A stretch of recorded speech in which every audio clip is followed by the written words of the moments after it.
And we are live. Hi, gang. Welcome. Monday, June 30th. Live episode of the All Dolphins podcast, where we'll be talking tonight about, should we talk about? Offensive line? No, I kid, of course. We will be dissecting from every angle possible the Mega Monday trade, Mega Monday move, as I called it, on the website of the trades with the Pittsburgh Steelers, sending Jalen Ramsey and Jonnu Smith to Pittsburgh for Minkah Fitzpatrick. He's back.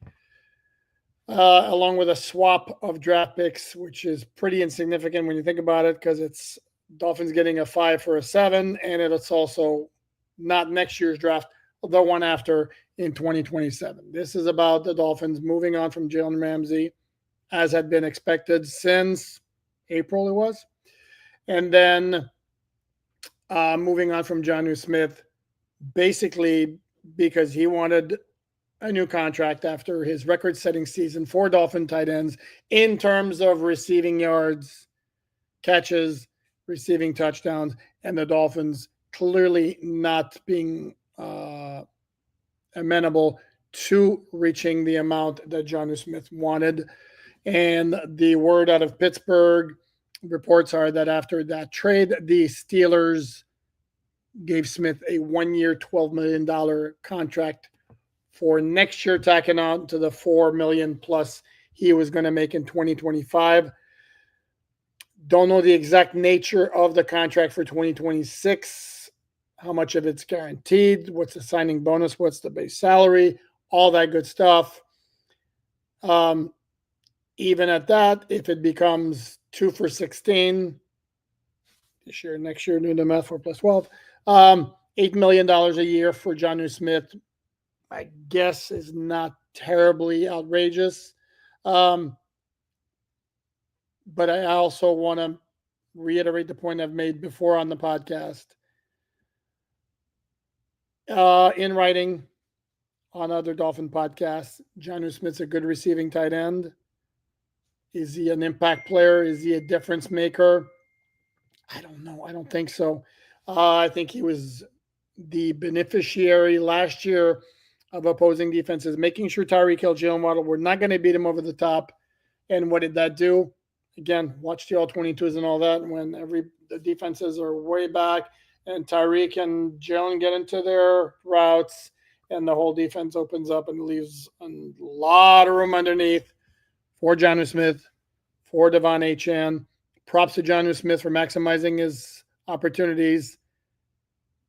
But if it's not Tyreek Hill and Jalen Waddle creating that space, as Jonnu Smith have 88 catches for, 900 yards? Don't know about that. And I think you're going to see this year in Pittsburgh in 2026 when he's reunited with Arthur Smith, his former head coach with the Tennessee Titans, that his numbers are going to drop dramatically. Remember that this is a guy who had a career high of 50 catches before last year when it jumped to 88. So I don't want to dump on Jonnu Smith. He's a good, solid receiving tight end. Again, he's not an impact player. And if it wasn't for the fact that Dolphins right now don't have anybody else on the roster who you would call a proven quantity as a receiving tight end, I don't think it's necessarily that huge of a loss. Hi. I should start off by saying a welcome to everyone. I said the welcome to everyone. Thank you so much for joining me on this Monday night. Please like, subscribe, share all that good stuff. We're at 15.3, I think, in terms of subscribers. 20K is the next goal, the next milestone. Maybe ambitious for me, but it'd be awesome if I reached it by the end of the 2025 regular season. And Dolphins hat, Dolphins jersey, if that happens. That's my pledge. We already have some comments and questions in the chat section.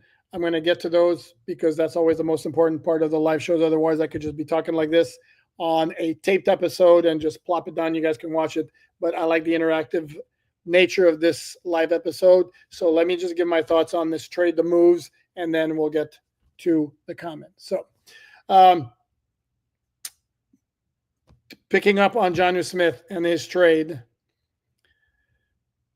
his departure leaves the Dolphins with Julian Hill, Pharaoh Brown, Tanner Connor, Hayden Rucci, and Jalen Conyers on the roster. There's potential there, but great Bill Parcells once said, potential only means you haven't done it yet. And there's no guarantee that any of those players are going to do it, which is why there was a report from Tom Pelissero of NFL Network shortly after the trade. The Dolphins already have had conversations with teams around the league about a trade for a potential trade for a veteran tight end. Now, who could that be? The names that have been mentioned, some of them make sense. Michael Mayer from the Las Vegas Raiders, a name we've mentioned before. Fellow who covers the Raiders on a regular basis came out with a tweet saying Raiders are not trading Michael Mayer. Had heard differently earlier in the offseason. Maybe they've changed their mind after watching him in action. Not sure. Cole Kmet from the Chicago Bears, another name to watch. Apparently there's some word in Chicago that perhaps the Bears would be amenable to trading him. Remember, the Bears selected Colston Loveland from Michigan in the first round. They also signed former Dolphins starter, or part-time starter, Durham Smythe in the offseason. One's your receiving offensive tight end. The other one's your blocking tight end. So maybe Cole Kmet's a little bit of a luxury now. Who knows? That could be a possibility. Who else has been mentioned out there? Names escape me right now. Kyle Pitts has been thrown out by some fans. Kyle Pitts has been a massive disappointment so far as a first-round pick, fourth overall pick in 2021, 2 spots before the Dolphins took Jalen Waddle. He's not a great blocker, and his hands have been very, very inconsistent. Don't know that I'd go there. One problem with Kmet I should mention, he signed an extension not too long ago, and he's not cheap. Michael Mayer is in the third year of his rookie contract as a second-round pick, so he is very, very cheap, particularly since the signing bonus portion of his contract, which is the bulk of it, already has been picked up by the Raiders. So he makes great sense in terms of financial considerations. Again, there are other tight ends that have been mentioned, and like I said, right now off the top of my head, they escape me. By all means, please feel free to indicate those in the comment section if you think about it. Now, the DB swap with Jalen Ramsey. This is addition by subtraction, which some of my colleagues in the South Florida media have said is not a legitimate concept. I'm sorry, when it comes to football, it absolutely a legitimate concept. And I will stand on that hill 24/7, 365. It is massive. It's not like baseball where you go hit you against a pitcher and basically you can have a crappy attitude the entire season. And if you try hard, that it doesn't affect anything. In football, you absolutely have to work together in unison as one. And if you have one guy who's got a pissy attitude, doesn't want to be there, it becomes a major problem. Jalen Ramsey didn't want to be in Miami. That became clear. By all indications, the Dolphins were ready to do this. The fact that he wanted to train away from South Florida like he did last year in Tennessee, not sure where he went this year, that may have played a factor in it. So bye-bye. He's still a very good player. He's a very, very good player. Let's not kid ourselves. I know Dolphin fans on the way out are very quick to dump on him. He struggled against Garrett Wilson. He struggled against Marvin Harrison Jr. Some happens. Those are really good players. For the most part, he was good. But the thing that just gets me, reports are the Dolphins picked up $3 million of that $21.1 million option that he was due before week 1. And then the Steelers apparently gave him a $1.5 million raise on top of his already $25 million. So now it's at $26.5. And it absolutely boggles my mind that somebody who has been difficult to deal with, let's say, has now gotten a new contract with more money 3 consecutive years. Remember, the Dolphins fixed his deal, adjusted his contract after they acquired him from the Rams in 2023. Last year in September, he had no more guaranteed money. Dolphins decided, hey, everybody's getting a contract. You too, Jalen. Gave him more guaranteed money. And then this year, the Steelers give him a raise. I don't get it. More power to Jalen Ramsey for being able to pull that off, but holy smokes. And then What was I going to say? I was going to say something. Oh, the other point with Jalen Ramsey is, and I've said this before about other players, he is entering year 9 in the NFL. This is a guy who's a Hall of Fame caliber player who will now be on his 4th NFL team. Jacksonville Rams, Dolphins, not Pittsburgh. That tells you something. And it's not just the Jaguars that know what they were doing, the Rams that know what they were doing, the Dolphins know what they were doing. At some point, it's got to be about Jalen Ramsey. And there are players like that. Just very, very, very good players, very talented, but very high maintenance, very difficult to deal with. And Jalen Ramsey is one of those guys. Very, very headstrong and all that good stuff. But, I mean, there have been players like that before. The other poster child for that's Brandon Marshall. Brandon Marshall was one hell of a wide receiver. How many teams did he play for? I think it was 8 or 9 over 17 years, getting traded every couple of years. Why? Because he was difficult. That's not necessarily a good sign on him. I don't know that it's going to hurt his Hall of Fame candidacy because he's just a really good player. So now let's move to the player the Dolphins acquired in that trade. That's Minkah Fitzpatrick. And yes, let's get this out of the way immediately. Minkah Fitzpatrick was not good last year. And I talked to some folks in Pittsburgh, and what I got is one of them was part of the reason they gave up so many completions. The opponent passer rating against per Pro Football Reference was 127, which is bad. Part of the reason was what he was asked to do on defense. Another part of the reason I was told was that he kept looking for takeaways instead of doing his assignments. Before that, he was good. 2023 wasn't quite as good as the years before, but let's say from the time the Dolphins traded him to the Steelers in 2019, the end of that year, 2020, 21 on 22, he was really, really good. 3-time All-Pro. He showed kind of the potential that he had. We talk about potential not having done it. This is a guy who's done it, who had massive potential when the Dolphins selected him 11th overall in 2018. This was a draft when the Dolphins technically could have had Lamar Jackson instead. They chose Minkah Fitzpatrick, which was not – nobody can rag on that pick because it was a great pick. The problem became the second year after, I'd say, a solid rookie season, nothing special. But the second year, Brian Flores comes in. He had this idea of what he wants to do with Minkah Fitzpatrick, which use him all over the place in the secondary, including close to the box, which Minkah doesn't care for. Minkah is also not thrilled about what's going on with the Dolphins and the very likelihood at the time that they're rebuilding or tanking, whatever you want to call it. And then there's also a personality clash with Brian Flores. They can't resolve it. Eventually, the Dolphins trade him for what became a really, really small price, a first-round pick, which became the 18th overall selection in 2020. Part of the Dolphins trifecta first-round picks that year. They took Tua at number 5, which was their own pick. And then with the Steelers pick at number 18, they took Austin Jackson. So while Austin Jackson has had his moments, he's battled injuries the last 3 years, and in no universe has he ever come close to Minkah Fitzpatrick as that kind of player. Now, Fitzpatrick joining the Dolphins immediately makes him the best DB on the roster, gives you an anchor for that secondary. We should point out that Minkah has 2 years left on a contract. The numbers, I don't know exactly. It's like 15 and 17 million the next 2 years, but he's got no more guaranteed salary left. And knowing players the way I know players, wouldn't be surprised if the agent told the Dolphins, restructure his contract, give us some guaranteed money. Because what he got at the time of the extension was a signing bonus, which has all been paid for and then spread out throughout the cap, but no more guaranteed salary. If the Dolphins don't do anything with his contract, technically they could dump him after next year. We'd owe him nothing. And he wouldn't count anything against the salary cap. Obviously, he's going to be 29 in November.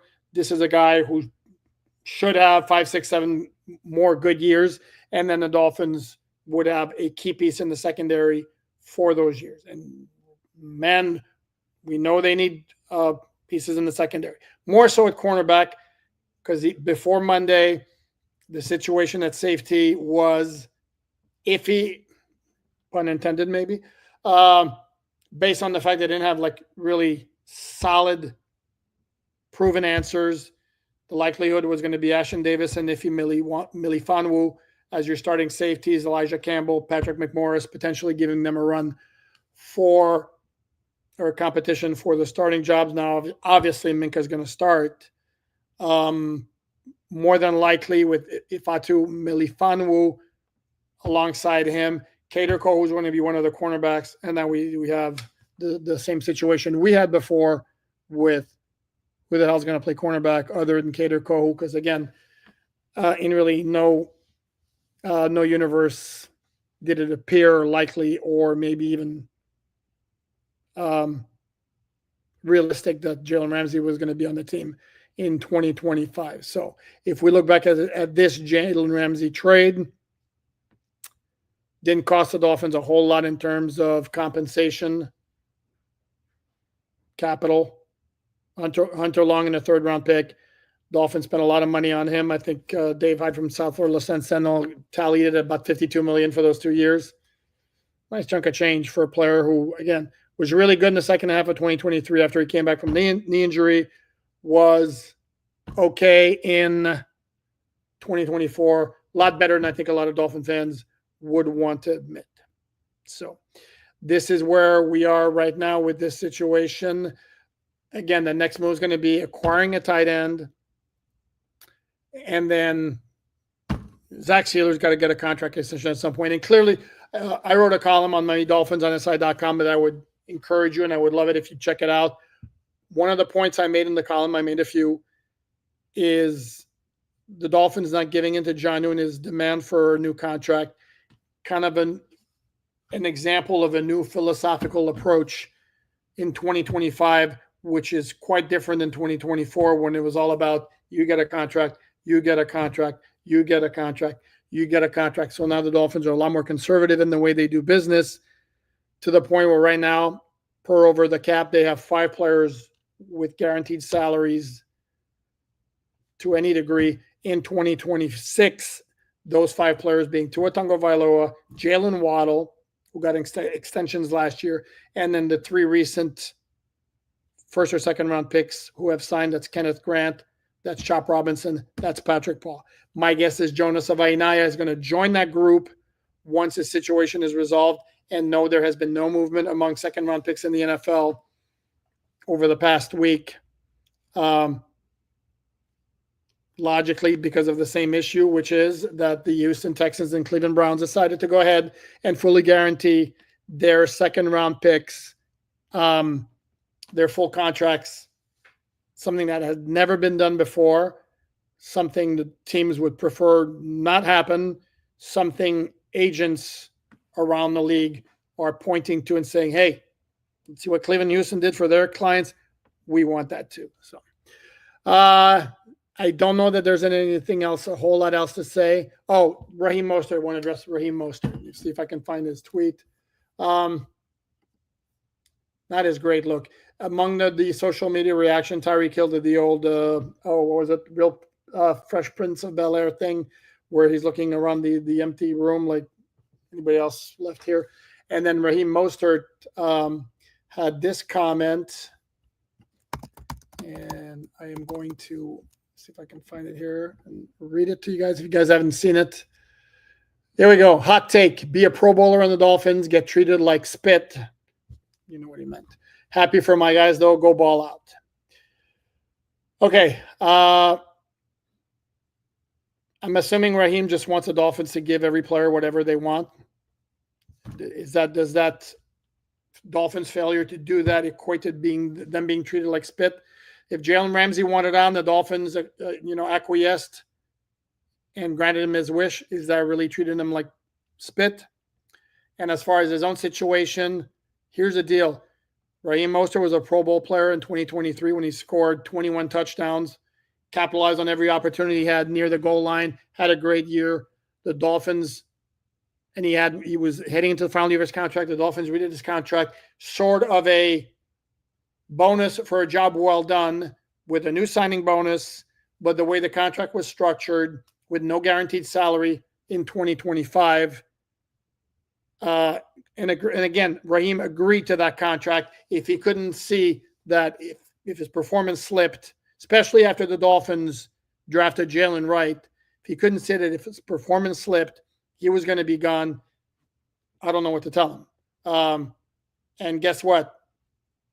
That happens. So this notion, do the Dolphins treat everybody great? No. Do the Dolphins treat their Pro Bowlers like spit? No. In Raheem's case, sometimes the players have the leverage. Sometimes the team has the leverage. In Jalen Ramsey's case, Ramsey had the leverage because his money was fully guaranteed, and he's a really good player, and he could get stuff from another team. With Raheem Mostert's case, he was 31 years old with a pretty long injury history. Last offseason, when the Dolphins approached him with that contract extension. Well, if Raheem had better leverage, he would have pushed for something better. He didn't. He accepted the contract. That's business. I didn't necessarily care for that comment myself, but such is life in the big city. I think that's all I have to say on the news of Monday.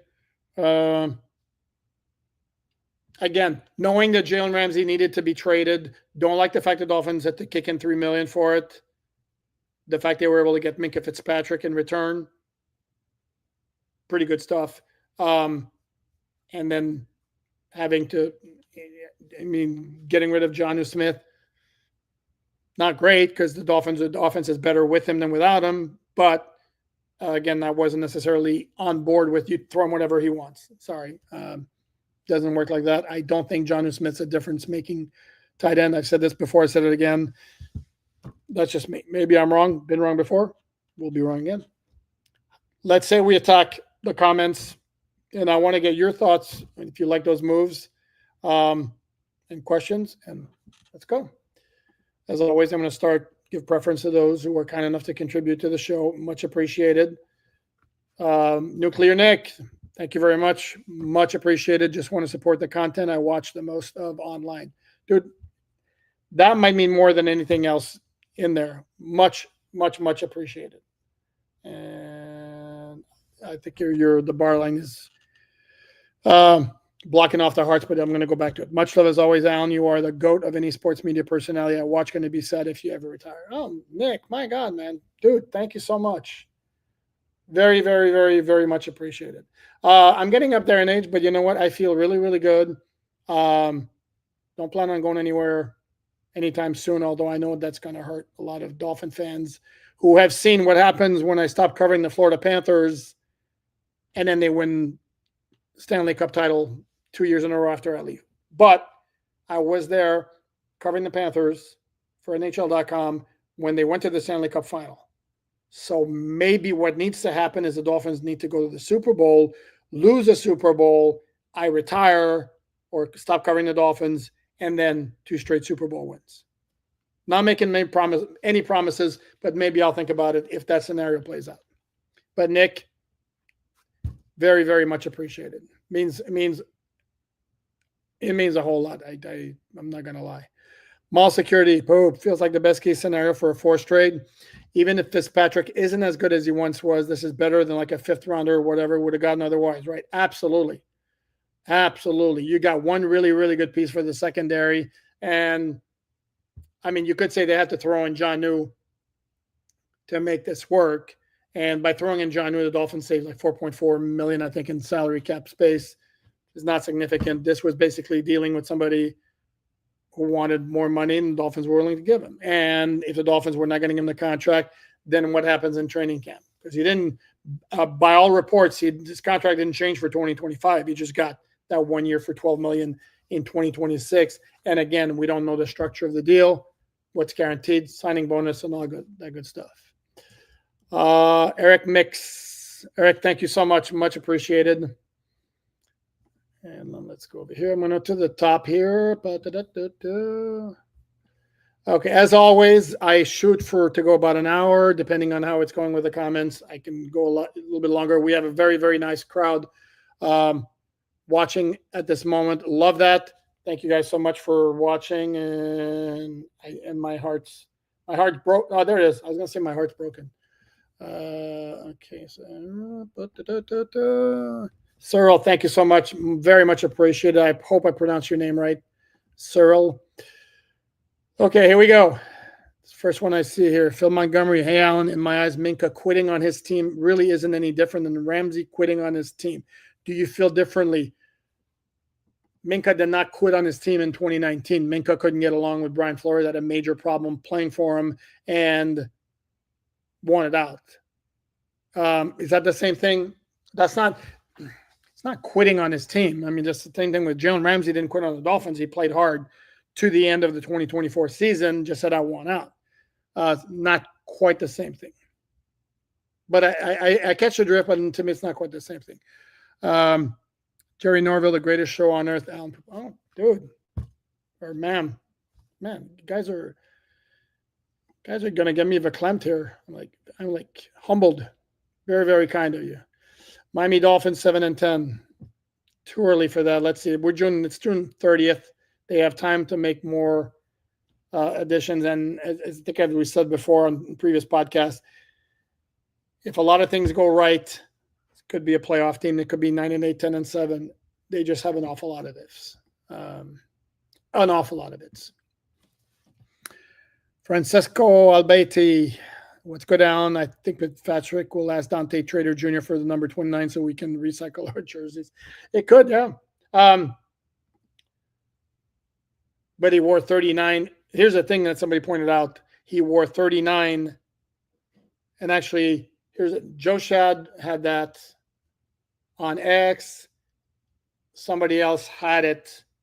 So I don't know who got it originally. So I don't know. I can't credit the proper source. But so Minkah wore 39 in Pittsburgh. Can't take that in Miami because Larry Zonka's number is retired. Dante Trader Jr. wore 12 at Maryland when he played football. Can't have that because that's Bob Greasy. But Dante Trader Jr. wore 5 in lacrosse. That's the number Jalen Ramsey just vacated. So maybe Dante Jr.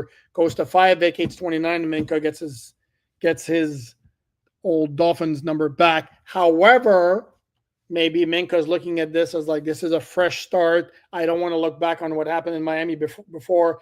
I don't have very good memories of that. And if you remember in Miami, before he got traded, he was, to quote another member of the South Florida media, booty cheeks. Look at his opponent passer rating against at the start of the 2019 season when the Dolphins got toasted by Baltimore and New England. Wasn't good. So he may decide, you know what? Yeah, that's bad memories. That was a bad time. I don't want 29. I want something else. So that's something else to keep in mind. Marsalis, how are you, buddy? Hello, Pupar. We finally got rid of the horrible baggage. I'm assuming you talk Ramsey. Jonnu was a good guy. He just wanted to get paid.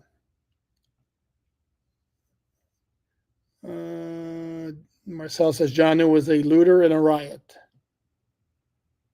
Okay. Jonnu had accomplished what he did this year in 2023. He'd have gotten a new contract with big money. This is where I'm saying the Dolphins have a new way of doing things. The Chuck Star, Jonnu Smith didn't start doing anything until we were basically eliminated. To a certain degree, but he also he was good. I mean, he did what he was asked. I mean, I remember his work in overtime in the first Jets game at a time when the Dolphins were still in playoff contentions. Yet they were playing catch up the entire time, but still. So no, I don't know. I don't want to. To me, where I would not necessarily knock his work, but put a caveat on his production is it's just a lot of stuff underneath because the defenses were playing so loose. Matt, how are you, Matt? What is up with the Browns and guaranteed contracts? This must infuriate other teams. Yeah. Yep. But they weren't the first ones to do it. This time it was Houston who did it. And the next day or a couple of days after, then the Browns followed suit and they were kind of in a pickle because what happens is Houston gave it to the second pick of the first round, Jaden Higgins, wide receiver. And the Browns had the first pick in the second round, which was a linebacker from UCLA, Carson Schwessinger, and that's a tough name, Schwessinger. So maybe they felt since Higgins got fully guaranteed, we have no choice. So in this particular case, it's more Houston, but the Browns, pissed off a whole lot of folks in the NFL with the fully guaranteed contract to Deshaun Watson, without question. Ohio John. How are you, John? How was Jonnu viewed as a leader? Also, do you think Sealer could be another veteran piece moved? I hope not, but worry because we drafted so many DTs. Yeah, John, they drafted a lot of DTs. Those DTs are not going to be ready to be anywhere near Zach Sealer level for a bit, and that includes Kenneth Grant. So they need Zach Sealer badly in 2025. If they move him, then yeah, this is a team that's playing. Because right now it's, how do you describe what the Dolphins are doing? They're not rebuilding. Are they retooling? Is it a soft reset? Is it a transition? I called it maybe a transitioning period. You trade Zach Sealer because you don't want to deal with his contract, then basically you're blowing everything up, and that's a full reset, full rebuild. I don't see that happening at all. I think he's a guy the Dolphins want to keep around another 4 or 5 years at least. And then what was the other part of the question? Was Johnny viewed as a leader? Not necessarily a leader. He's a good locker room guy, very popular player. I don't know necessarily if he was a leader. Partly because last year was his first year with the team, and also against as a guy who had bounced around a little bit. To be really a leader, you either have to be a veteran who's been around a lot, who's like established himself like a Calais Campbell, like Teron Armstead, been around a lot, those types of guys. Snyder F, thank you so much for the contribution. Do you think the team got better or worse or stayed the same from the trade? In terms of pure talent, you can't say anything, but they got a little bit worse. In terms of the overall picture, I think they made out okay. Again, because to me, Ramsey is addition by subtraction. Jonnu wanted more money, we're going to give him, and you got a really good piece in Minkah Fitzpatrick. So, again, I think they did pretty well, all things considered. But again, because you lose in the secondary, let's say it's a wash. I think Ramsey's a slightly better player than Minkah at this point still, but you lose your best receiving tight end, and by far. Uncle Ron, how are you, Uncle? Thank you so much for the contribution. Are the Finns being ultra careful with new contracts because they now bitterly regret extending Tua? Has anyone said as much to you? Nobody has said that to me, nor would they ever. No. They would not. This is not something they would ever say. I think it's not just the Tua extension. Not even the Tua extension. I think they regret the Jalen Ramsey extension because they could have just cut him this offseason, if not for the whole guaranteeing money last year. Tyreek's in the same boat. Who knows what would have happened with him? He had no more guaranteed money before they restructured his contract. I think what happened is the Dolphins went through a little cycle where it was basically, and I said to use this analogy on the podcast, they were jumping off a cliff. We're going to go out. We are going for it. This is when you're talking about trade for Tyreek, signing Teron Armstead, Bradley Chubb becomes available. Let's go get him. Next year, Jalen Ramsey. They went all in. And then no first round picks in 2022 and 2023. They went all in. It did not provide the results they wanted. And I think they have taken a step back and decided, maybe that's not the right way to go. And also their window also has closed. The 2023 team, in terms of talent, was a really, really good team. And it got to 11-4 at one point, and then it went south. And yes, injuries played a role in it. But it also, I think the Dolphins realized injuries or no, maybe that team wasn't quite good enough to get where we wanted to go. And we put everything to it. We took on some major financial commitments. We need to maybe change course. And right now they've done a 180 on that. Shadow Fatez, I believe that's how you pronounce it. Thank you so much for the contribution. Getting Minkah for player the NFL knew was out is huge. Having to throw in Jonnu hurt some, but that was his best year ever. There's a reason he was just signed to $4 million a year ago at age 30. Absolutely, that's a great point. That's the other great point. I think anybody who expects Jonnu Smith to catch 88 passes again when he's going to be playing opposite Pat Freiermuth, I think is off the mark. Jonnu Smith's previous career high was 50 catches. Last year at 88. And like you said, got a 2-year, $8 million contract for a reason. because he had been released by the Atlanta Falcons after 1 year. So, and again, and I like Jonnu, but I just don't want to pretend like this is George Kittle or Travis Kelce we're talking about here. Here we go. If the Dolphins win a playoff game, you'll have 20K subs easy. Yeah, no, I don't want to have to depend on that, though. I'm going to be honest with you. How's that? I don't want to have to depend on that.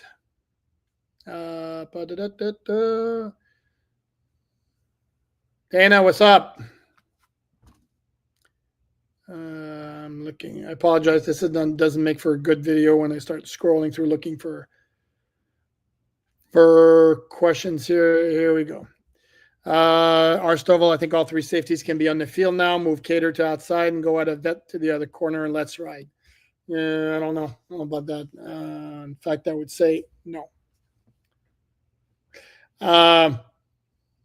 Again, it's not like they signed, prime Micah Hyde and Jordan Poyer. I mean, Ashton Davis and Ifatu Melifanu will still have to prove themselves. So, no, I don't believe that.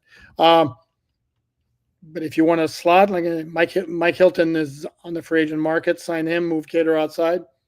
Okay, now and with Minkah, now you got 3/5 of your starting secondary. Melifanu is maybe 4/5. Now you got to come up with an outside corner. Completely agree with you. Ooh, Akshar Takar. This trade isn't as bad as we think it is. You're absolutely correct. Jonnu benefited from Tyreek and Waddle being hurt and when the attention they were getting from defenses. That cannot be overstated, I should say. Snyder, thank you so much again for the contribution. It feels like Miami is actually being smart with how they're spending money now and trying to get younger, not just throwing out extensions that aren't earned. Absolutely right. Absolutely right. And what happens is you lose star power. And this is where you need to hit with your more economical commitments, younger players, cheaper players. You got to hit on those, though. When I Jack, I really wanted to draft Meyer. I think he's a perfect scheme fit. He was money at Notre Dame, and he's cheap. Again, report from the reporter who covers the Raiders says no more. That they're not interested in trading him. It could be a problem. Bag of roasted nuts. Cole is good. Yeah, he's also not cheap. And I don't know if the Dolphins, again, they've shown no indication they're going to spend a big money. I was told his number, I'm going to look it up right now, his number is $9 million for 2025. I think that's immediately eliminates him as a possibility. Yeah. Base salary in 2025, fully guaranteed is $9.9 million. Not happening. Let me put it this way, would be very, very, very surprised.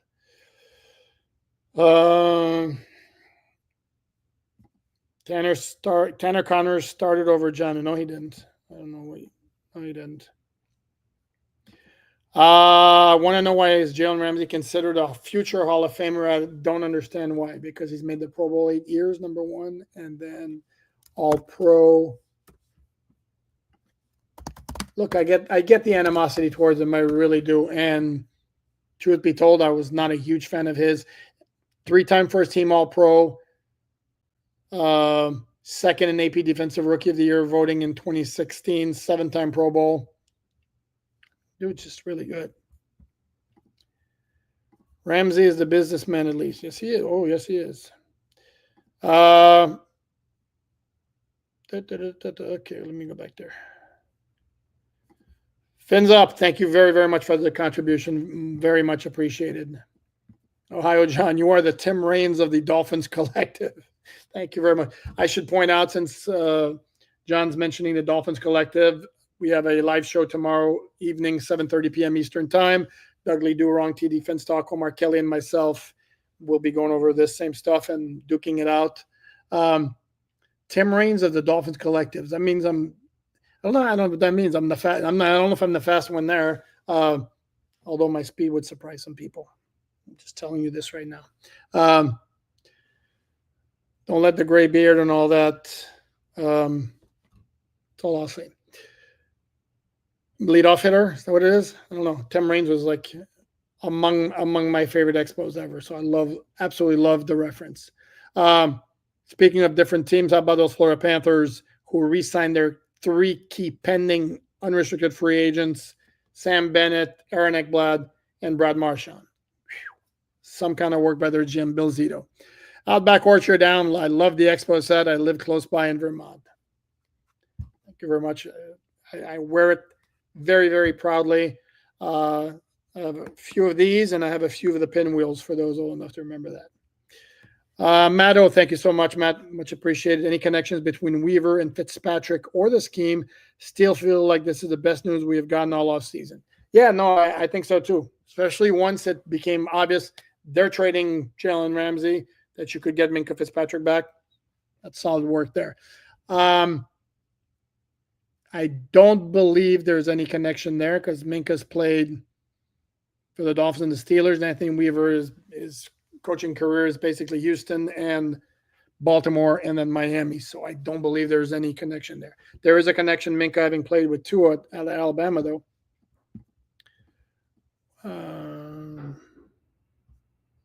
Back here real quick. And over here.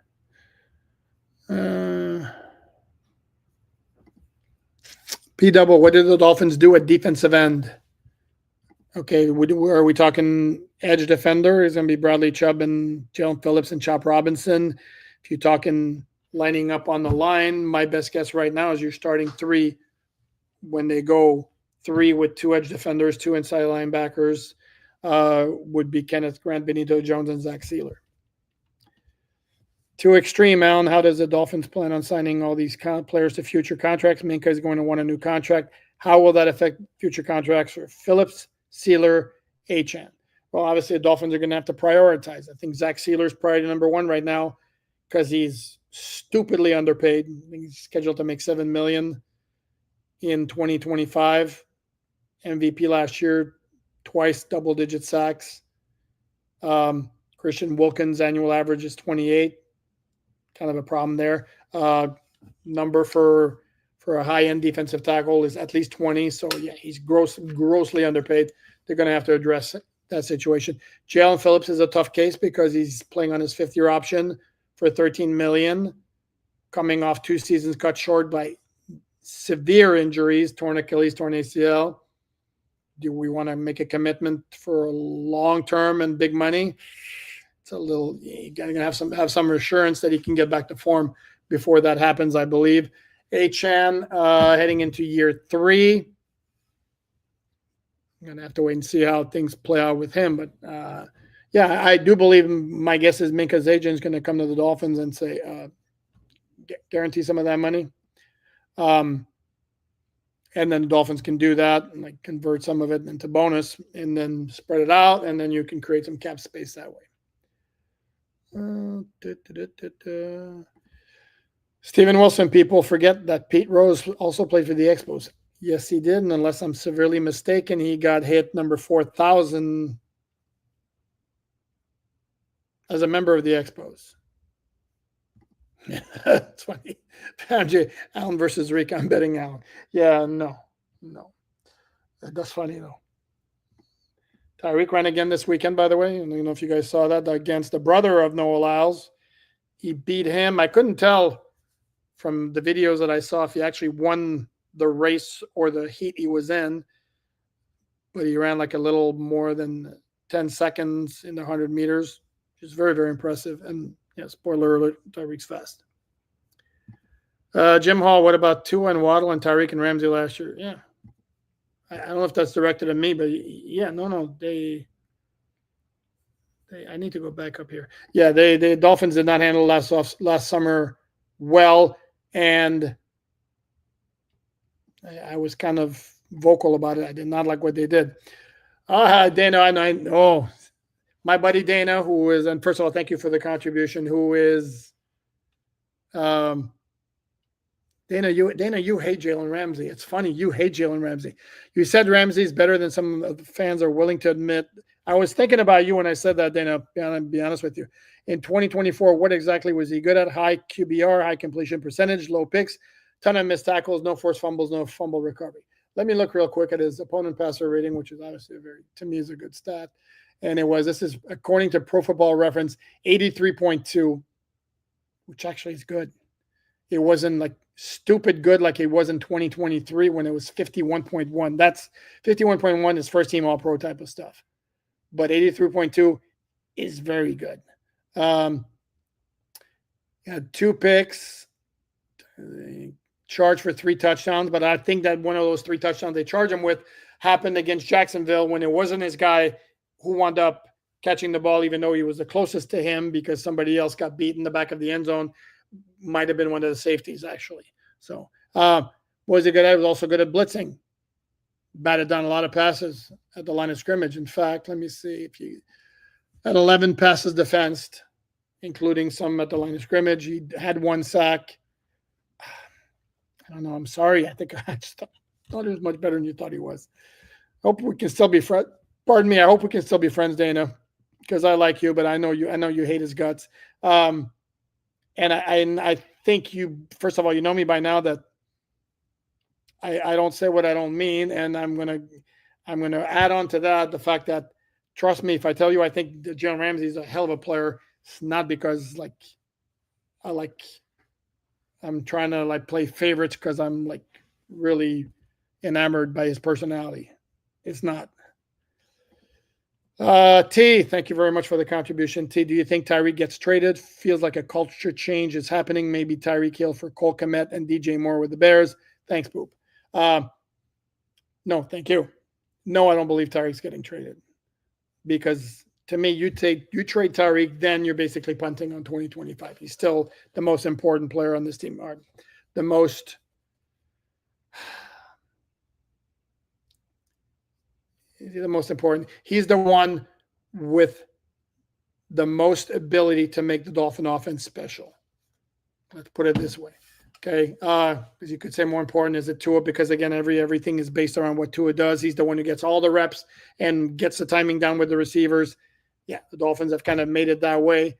And we have the great unknown in Zach Wilson. If Zach Wilson comes in and can operate the offense very well, is that impossible? No, it's not impossible. Is it likely? Who knows?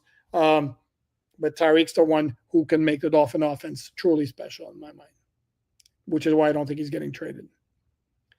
Okay.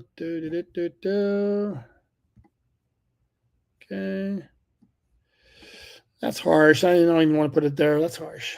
Matto, I cannot imagine Saban ever being welcomed back here after he basically blew up the team.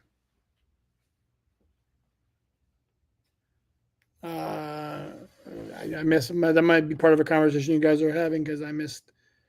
Could that be it here, Jeff? Miami got 2 of Saban's favorites, 2 on Minkah. If they get rid of McDaniel, they lure Saban out of retirement, and he builds a dynasty in Miami, and Belichick builds a dynasty at North Carolina. Not happening. What's his face? Cannot.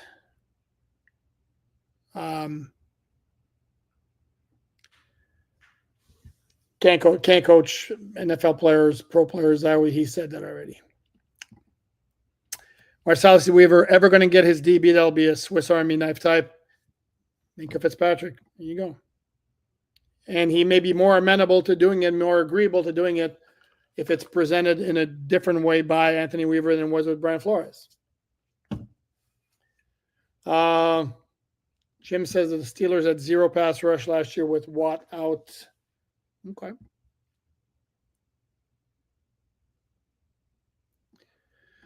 Saban was also a terrible NFL coach, different skill set. Saban was not a terrible head coach. Saban was not good with players. He didn't know how to relate to professional players who were grown men, but his X's and O's were, ask Jason Taylor how good his X's and O's were and what he did for him on defense. For MJ Allen, you know what it takes to be good. What fundamentally is wrong with this franchise? God, how much time do we have? It's what fundamentally is wrong with this franchise? Not enough good decisions. I don't know. It's kind of a tough one because it's not necessarily always the same thing. I think right now,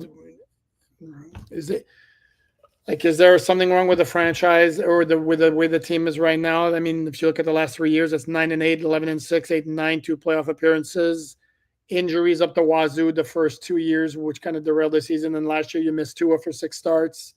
It's just bad decisions, key personnel more too often. It's just, that's usually what it comes down to. Yep, there you go, Marcellus. Saban turned Jason Killiers up a notch. If you listen to Saban, yep.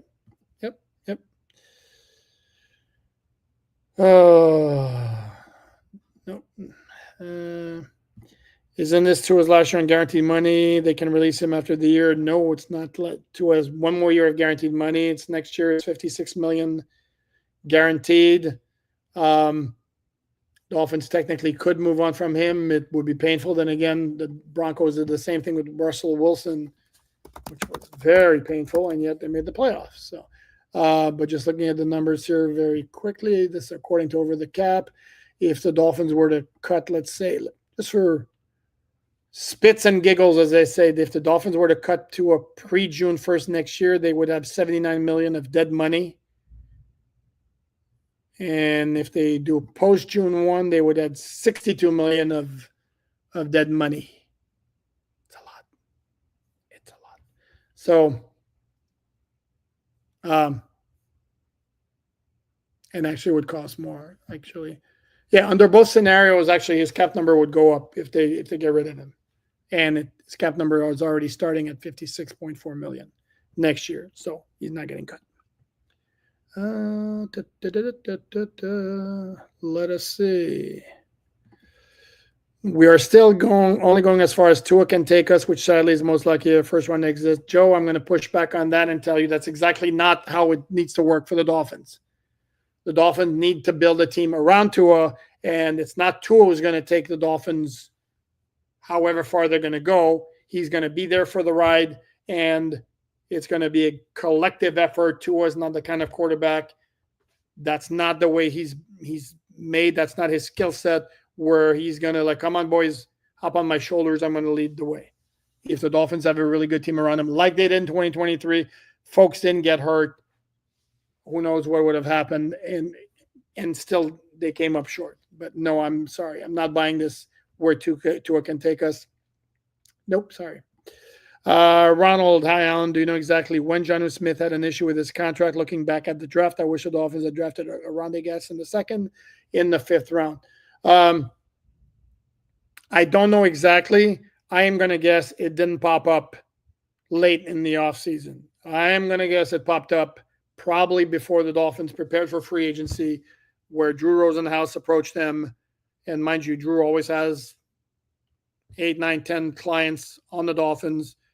They have conversations at the combine, which would be one place where it starts. And I would be flabbergasted if Drew didn't approach the Dolphins at that time and say, got to take care of my guy here. So, I would have liked a Ronde Gas into myself, actually. Let's see here what we got. Speakers, Pittsburgh really wanted Jonnu for another safety valve for A-Rod. J-Ram just got thrown in my opinion. No, they wanted Ramsey bad. And I keep going down. Tim, I'm 58 and Miami Dolphins exhausted.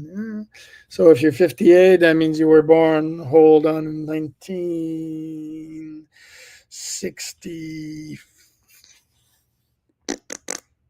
My years are getting 67. Yeah. So you were 5 years old and 6 years old when they were winning the Super Bowl. Hope you remember that. Those were the good old days. Tanner Connor did start over Jonnu, just got injured. Might have been because Jonnu was new, but it still happened. Okay, I'm going to go look at my references here. I don't recall that, and I was covering the team, so maybe I was asleep. I was asleep for that game or what. But last year, Tanner Connor, he played 8 games. He did start 1 game, which was started against Seattle in week 3. And in that game, the starting lineup, Dolphins probably had 2, if not 3 tight ends. The starting lineup was, come on, move it up. Come on, here we go. No, it was just Andrew Connor. How about that? And Jonnu Smith, believe, did play in there. So for that one game, you are correct. I said corrected. My apologies. Can Keon Smith play left tackle? Never seen him do it. Don't recall that that's what he did that in college, so I don't know the answer. Do they need corner or tight end more? Not even close. Corner.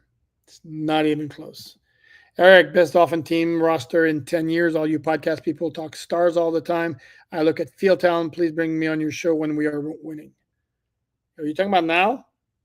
This is the best Dolphin roster in 10 years. Are you serious? Hard no for me, but okay. Matt, thank you again for the contribution. Thanks for the stream, sir. I'll never forget that Aranda Getson catch against the Jets. I'm old, LOL. That was pretty sick. Over the middle, pass from Jay Fiedler. Reached out one hand. Check out the one on YouTube in the 2000 playoffs against Oakland. Which actually may have been even sicker. It was the same kind of deal where he's reaching out behind him. Like that Odell Beckham Jr. catch against Dallas in that Sunday night game. Kind of same deal. Down the left sideline. Completely sick. Only problem was Dolphins were losing 27-0 at the time, but hey, details, right? Okay, we are approaching an hour here, so let's see what else we got. Why didn't they listen to Ross and draft Lamar Jackson? They had a strong conviction. I believe it was they had a strong conviction on Minkah Fitzpatrick. There also was an issue with Adam Gase, who was the head coach at the time, not really wanting any part of Lamar Jackson. I can tell you Adam Gase that year really, really liked two quarterbacks. If you remember, this is the year there were 5 in the first round. It was Baker Mayfield, Sam Darnold, Josh Rosen, Josh Allen, Lamar Jackson. And Adam Gase really liked Baker Mayfield, and he really liked Josh Allen. And Baker Mayfield's put together a pretty nice career, and Josh Allen is a complete stud. Is anyone else starting to think Tua is the problem? No, I don't think he's the problem at all. Look at the record when he's in the game. But as I said, no, I don't think Tua is the problem. I don't think Tua alone is the one who gets you to the Super Bowl. I really don't.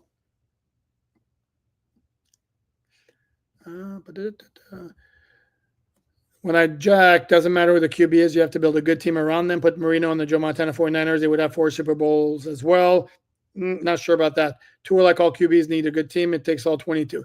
Again, we cannot please. This is the conversation that drives me nuts. Let's stop talking in absolutes when it comes to quarterbacks. This idea of like, well, everybody needs help around them. Duh. The question is, not every quarterback needs the same amount of help. And again, this is the same thing as with it's talking about. Then this, I'm not going off on you when Jack. This is just comments I hear over and over again, and I've been meaning to address this. Can't throw the long ball, and then you show one completion of the guy, and then see he can throw the long ball. If a quarterback is in the NFL and can't complete a deep pass, one point in his career, he wouldn't be in the NFL. Okay, that's absurd. Again, the consistency of it. It's the same with how much help do you need. Certain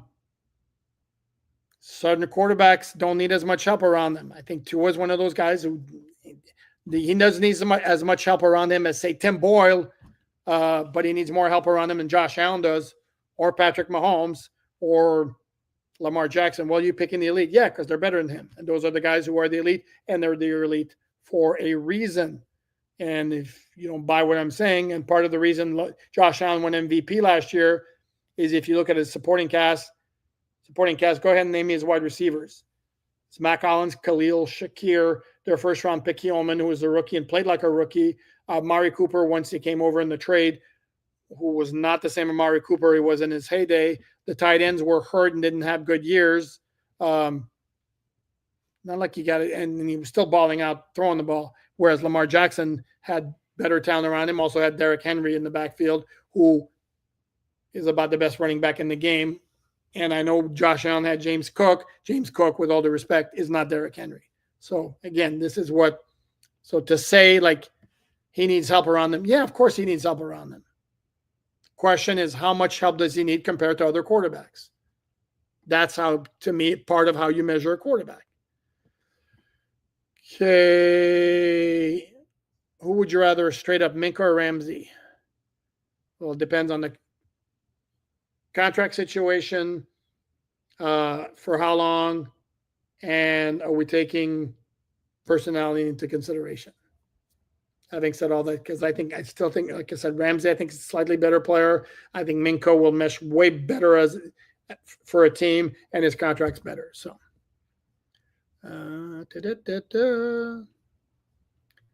and we are about to wrap it up. Mike Gesson was an amazing wide receiver. Yes, he was, and he was slow as hell. But the guy was a vacuum cleaner with his hands, and part of it was, I don't know if you ever saw, he did one of these one time. I mean, that hand was gigantic. And in fact, I asked his son at the combine, like, similarities. And I don't remember if he brought it up himself or I said to him, like, are your mitts as big as his? Because he was known, it was a joke. I mean, how big his hands were. But the dude catch everything in sight. This is a guy who wound up playing in arena football first because he was so damn slow. And then he got to the NFL and it was like, yeah, no, he can make something happen, and proved to be a very good player. Jim, do you think the Dolphins paying $3 million of Ramsey's contract is good for them, or did they want to pay less or none? Well, obviously they want to pay none. This was part of making it work. It's not a very big amount, so I don't have a major issue with it. We don't need Lamar to hit 5 rushing yards the last 8 games. Yeah, in retrospect, Lamar might have been a good choice. And for what it's worth, I love Lamar coming out of college because I saw him at Louisville, and to me, it was like a man playing with boys because of what he did. And I still saw somebody who was way good enough as a passer to make it work with just the insane running ability. No, how are you, buddy? Thank you very, very much, sir. Just a quick thanks. Appreciate your live interaction. I appreciate you, Noel, and not just because of the donation. I appreciate you because you're a good guy. You always got my back, and you're funny too. So the offensive line has always been the problem. Too easy. Sorry. No, sorry. That's too easy. Too easy. The offensive line has not always been the problem. Fam J, I don't know his stuff. Either that or I fake it. I fake it pretty well, don't I? Shh, don't tell anybody. Let's see what we got. Yep, you got that one right. Rondé against the Raiders. They were already getting blown out. Never will forget that. Mike is wondering, how was your vacation? I'm assuming you mean the one I took away, which reminds me, it's a good time to remind you or to tell you guys that this is going to be the last live podcast until either training camp starts or the right before training camp. I'm going away, little break. There will be podcasts, position previews that will show up about every other day, starting Wednesday. Going to go every other day. Dante Collinelli and I talking about every position, breaking down every position on the roster. But for me, will be again right before the start of training camp or after training camp has begun. Apologize for deserting you guys, but this is the time where I recharge the battery, get away with the fam, and then we'll come back and dive into it. As for my earlier vacation, it was a family trip back to Canada, see family, and also actually did a farewell ceremony for my parents, who, if you follow the podcast, know both passed away last December, 6 days apart. So, but overall, it was a great ceremony to me. It was a perfect, fabulous way of saying goodbye. Thanks for everything and all that. Enjoy the time spent with the family there. So yes, it was a good vacation. Rose said nuts. For some reason, I feel like Zach Wilson should be a better QB than Tua. Skill-wise, I feel Zach has more in his bag than Tua. Skill, if you're talking pure athletic ability, without question. But again, playing quarterback is not all about just throwing the ball really hard. there's reading defenses, dissecting stuff, anticipation, accuracy, and all that good stuff. And ideally, Zach Wilson puts it all together under Mike McDaniel, and he's called upon. He can ball out. We just don't know if that's going to happen, though. Mac, do you think some of Tua's interceptions are because the offense is too timing based, throwing before guys open? At times, but it's also what has led to a lot of the success too. So you can't complain about one without accepting that's part of the package. I do recall, for example, the first Houston pick where he threw over the middle.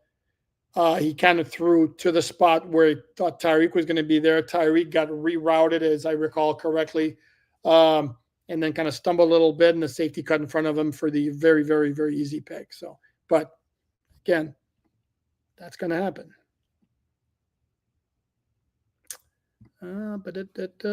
Let's see.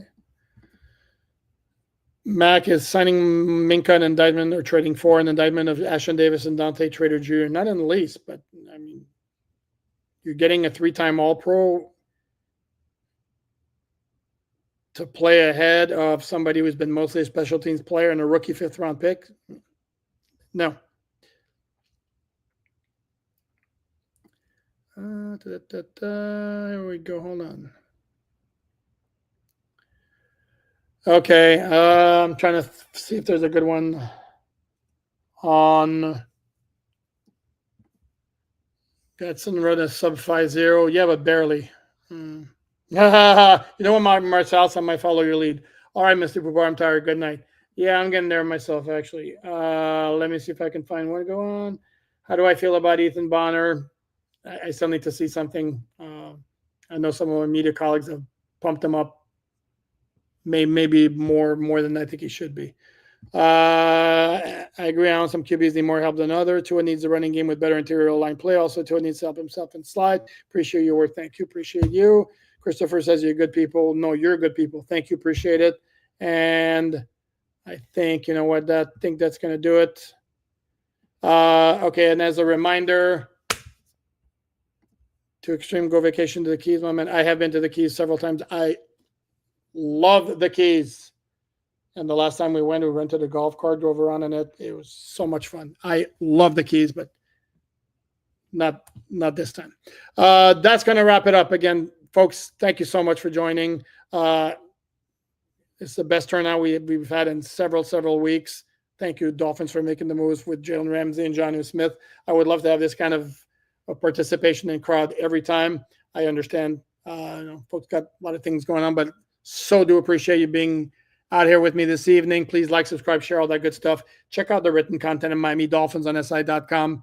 Would mean a great deal to me. And again, Dolphins Collective, Tuesday night, 7:30 p.m. with Doug Lee Durong, TD Finstock, Mark Kelly, and myself. And as I said, check out the notifications for the podcast, the All Dolphin podcast that will be coming over the next few weeks until I do another live podcast a little bit down the road. Thanks, everyone.